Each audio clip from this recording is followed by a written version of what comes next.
आज इकडे नंदिनी आणि काव्या गप्पा मारत असतात तेव्हा काव्या नंदिनीला विचारते, ताई तू माझ्यापासून काही सिक्रेट तर लपवत नाही ना? नंदिनी म्हणत असते, नाही ग.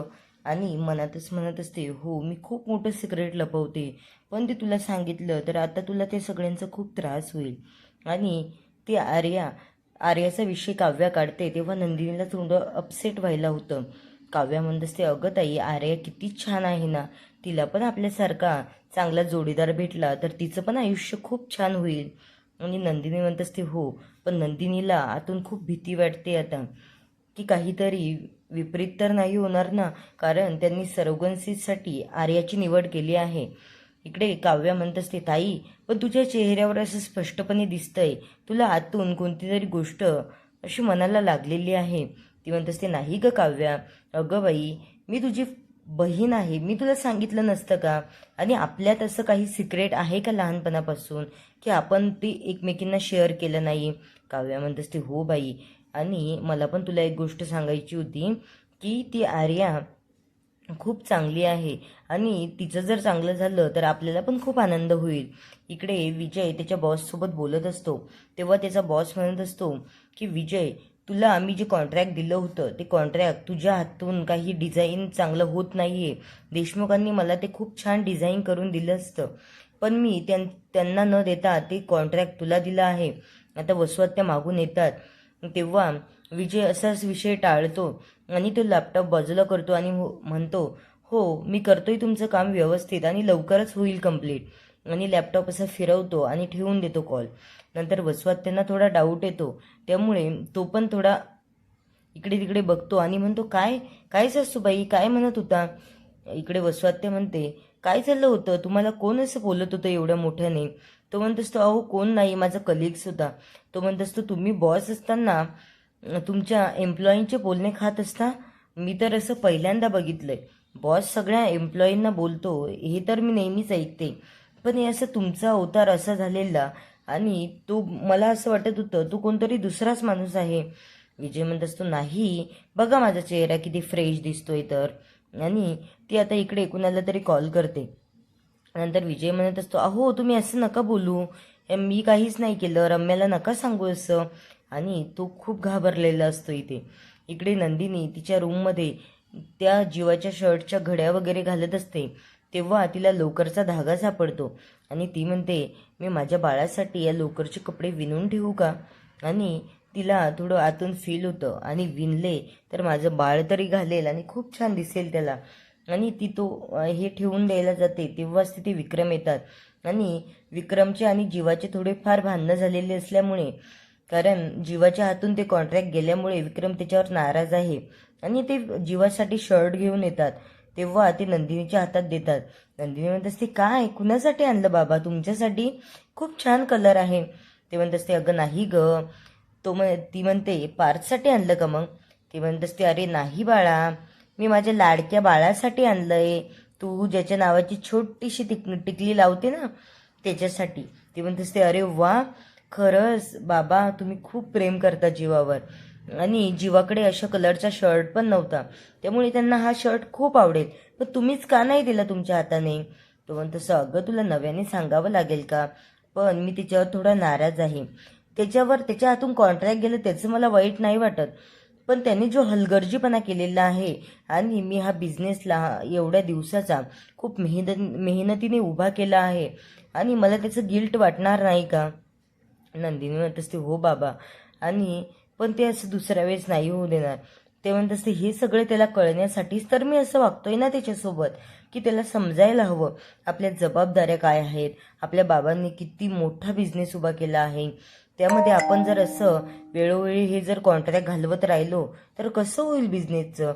आणि तो जेव्हा तिथे येतो आणि थोडा रागाने बघायला लागतो तेव्हा विक्रम तिथून निघून जातात आणि तो जेव्हा म्हणतो, काय नंदिनी काय आहे तुझ्या हातात?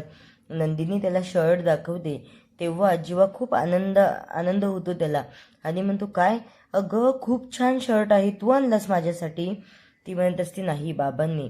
ते म्हणत असतात, बघ बाबा माझ्यावर किती प्रेम करतात. आणि वरून असं दाखवतात की त्यांना माझा खूप राग आहे.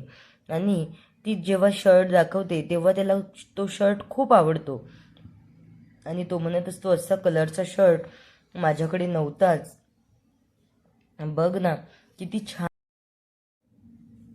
काव्या पार्थ खूप घाईघाईने जात असतात तेव्हा वसुआत्या तिथे असतात तेव्हा त्या काव्याचा धक्का लागतो आणि त्या म्हणत असतात, अरे एवढ्या घाईत कुठे चालला आहात राजा राणी, आणि समोर आत्या आहे हे पण दिसत नाही की काय आता.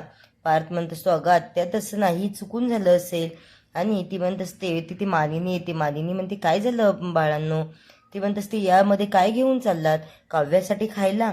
आणि काव्याला तर चालत नाही ना हे सगळं. ती म्हणत असते, काव्या क्लासमध्ये खाणार आहेत. ती म्हणत असते, नाही आत्या सासू, मी क्लास झाल्याच्या नंतर आम्हाला जे 2 ब्रेक असतात ना तेव्हा खात असते, आणि माझं बाळ आहे ना त्याला लागतंच हे सगळं. आणि पार्थ म्हणत असतो, हो त्यासाठीच चालवलंय. इकडे मानिनी म्हणत असते, काय बाळांनो तुम्ही जा बरं पहिले.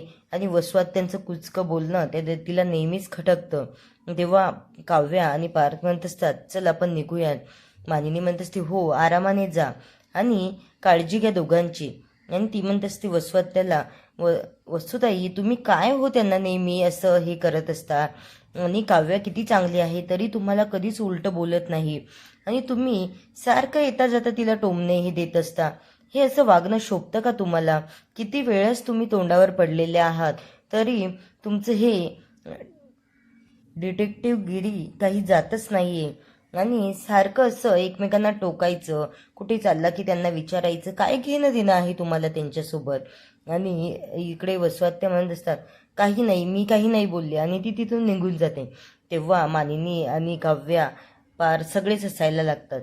ती म्हणतात, जा तुम्ही आरामाने. या वसुताईंकडे ना आता मीच बघते चांगलं, कारण त्यांचं आता खूप झालेलं आहे, सारखंच काहीतरी बोलत असतात. इकडे पार्थ आणि काव्या ते मिसकॅरेज झालेल्या बायकांना भेटायला येत असतात. आता हे सगळं काव्याला IAS व्हायचं आहे, पण हे सगळं करायची काहीच गरज नाहीये. तेव्हा तो व्हिडिओ काढत असतो त्या बाईचे, आणि ती तिच्या बाळाचे कपडे काढते. तेव्हा काव्याला खूप अनइझी फील होतं आणि तिला डायरेक्ट उलटीच येते, आणि काव्य बाहेर निघून जाते. पार्थ पण तिच्याकडे बाहेर जातो आणि थोपटवत असतो तिला की बरं वाटतंय का. आणि काव्य म्हणत असते, हो पण मला ना खूपच वास आला त्या कपड्यांचा. आता हे सगळं करायची काव्याला गरज नाही, पण पार्थ पण तिच्या कोणत्या पण गोष्टीला होकार देत असतो. तिथे लगेच आर्या येते. आर्या म्हणते असते, काय झालं ग तुला, उलटी येते, असं होतं कधी कधी प्रेग्नेन्सीमध्ये. अगं पण तू कुठे गेली होतीस. तेव्हा काव्य तिला काही सांगत नाही, पण ती म्हणत असते की अगं या सगळ्यामध्ये खूप काळजी घ्यायची असते, आणि बाळाची काळजी सर्वात पहिले घ्यायची असते, आणि तू का अशी फिरते इकडे तिकडे, जरा आराम करायचा, अभ्यासाकडे दुर्लक्ष झालं तरीही चालेल. पार्थ म्हणत असतो, हो समजावून सांगा बरं तुम्ही काव्याला. पार्थ तिथून जातो आणि काव्य आर्याकडे बघते. काव्या म्हणत असते, अगं तू काय एवढी ही डिस्टर्ब झालेली आहे, माझ्या बाबतीत काही लपवते का. तर काव्या इथे काही सांगत नाही, सस्पेन्स रंगवते थोडा. आणि ही मालिका अशीच आहे, नेहमी काहीच लवकर उघड करत नाही, लपवाछपवीच असते सगळी. नंतर काव्या आर्याला विचारत असते तेव्हा आर्या शांतच असते, आणि आर्याला असं आठवतं की तिने नंदिनीच्या पोटाला हात लावला आहे, आणि नंदिनी प्रेग्नेंट नाही आहे, तिने सरोगन्सीसाठी आर्याची निवड केली आहे, पण हे सगळं ती काही सांगत नाही आहे सध्या कुणालाच. आणि या दोघी गप्पाच मारत असतात. तेव्हा काव्याला खूप वाईट वाटत असतं. इकडे जीवा आणि नंदिनी पण बाहेर जायला निघतात. तेव्हा जीवा आणि नंदिनी बोलत असतात, आणि जीवा खूप आनंदात असतो.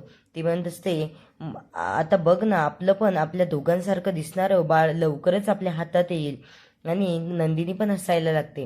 ती म्हणत असते, जीवा म्हणतो तिला, आता हे तुझं जे पोट आहे ना ते मला अजिबात खटकत नाहीये, कारण 9 महिन्यानंतर आता आपलं बाळ यातून नाही तर दुसऱ्या उदरातून बाहेर येईल. पण आपण असं फिलिंग करूया की तुझ्याच उदरात ते वाढतंय. आणि दोघं पण खूप आनंदात असतात आणि हसायला लागतात. इकडे मानिनी येते तेव्हा हे खूप घाबरतात. मानिनी म्हणते, अरे असं का, पोट खटकत नाहीये म्हणजे, आणि आज पोट खटकत नाहीये असं का बोलतोय तू, ती तर बऱ्याच दिवसाची प्रेग्नेंट आहे. जीवा आणि नंदिनी म्हणत असतात, अगं ते काही नाही, आम्ही असंच बोलून गेलो. इकडे काव्या आणि पार्थ खूप आनंदात असतात. तेव्हा काव्या म्हणत असते, बघा ना, आर्याला आमच्या दोघींना भेटले तसं चांगला जोडीदार भेटला तर आर्याचं आयुष्य पण खूप सुंदर होईल. आणि इकडे जीवा आणि नंदिनीचा फोटो खाली पडतो. तेव्हा नंदिनी दचकून उठते आणि रडायला लागते. आणि तिला असं वाईट वाटत असतं की काही होणार तर नाही ना. आणि ती जीवाच्या मिठी मारते आणि जीवाला म्हणत असते, जीवा तुम्ही आयुष्यभर माझेच आहात ना, तुम्ही कधीच माझ्यापासून दूर होणार नाही ना, आपलं प्रेम असंच राहील ना. जीवा म्हणत असतो, अगं हो बाई, काहीच होणार नाहीये. आणि काव्य आणि पार्थ त्या आर्याचाच विचार करत असतात.